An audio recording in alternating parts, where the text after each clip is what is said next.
Welcome to On a Shoestring Production. Dreamer Cats TV.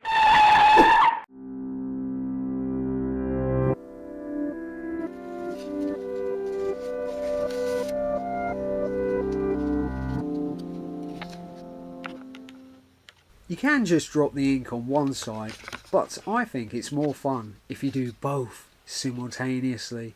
Have I just accidentally invented something new? An inkblot hand fan? Are you stumped for new ideas?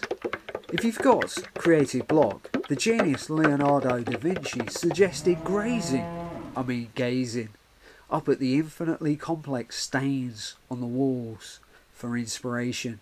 Albert Einstein purportedly asked, if a cluttered desk is a sign of a cluttered mind, of what then is an empty desk?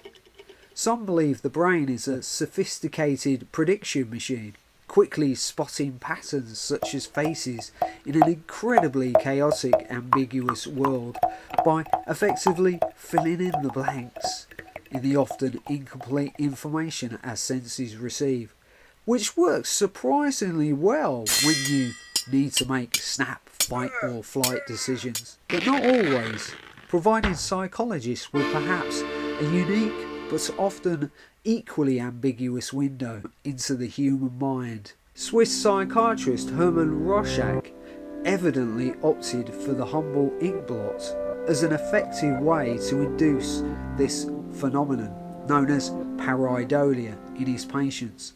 I guess the line of symmetry created by the fold increases the chances of evoking facial images and easily recognisable life forms in general.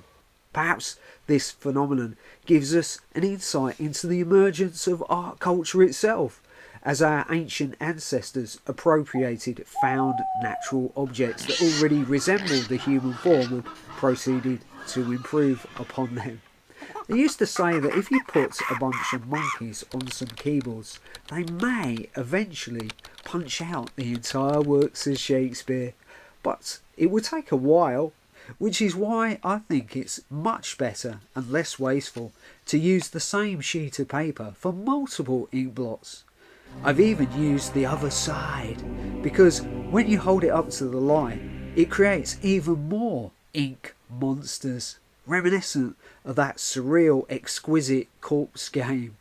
Hermann Rorschach certainly wasn't the first to have an inkling that our perceptions of strange inkblots might reveal something about the inner workings of the human mind, since it was already a well-established parlour game, perhaps inspired by Justinus Kerner's popular book of poetry that was inspired and illustrated by his own inkblot accidents that increased in number due to his failing eyesight. Thank you for watching my video, and please feel free to leave a comment and feedback.